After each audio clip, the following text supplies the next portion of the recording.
સંદેશ ન્યૂઝમાં આપનું સ્વાગત છે।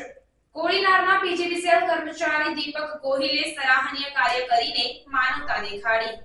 કોડીનાર પંથકના છાછર રોણાજ રોડ પર એક બાઇક સવાર વૃદ્ધાને લઈ છાછરથી કોડીનાર જતા હતા ત્યારે રસ્તામાં એક ગાય સાથે ટકરાઈ જતા તેઓ બંને પડી ગયા હતા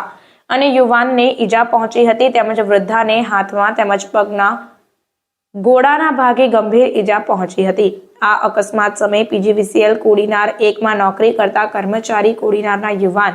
દીપક ગોહિલ જુનિયર આસિસ્ટન્ટ કે જેઓ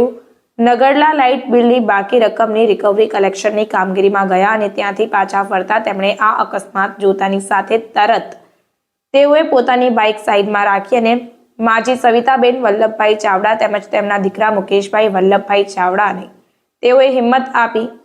તેઓએ સાઈડ પર લઈ જઈ પોતાના ફોનમાંથી 108માં ફોન કરી અને ત્યાં તાત્કાલિક બોલાવી લેવામાં આવ્યા અને અન્ય કોઈ લોકો પણ ભેગા થઈ ગયા હતા અને દીપક ગોહિલ ધોબી તેઓ સાથે રહી 108માં તેઓને લઈ ગયા અને સૌપ્રથમ કોડીનારની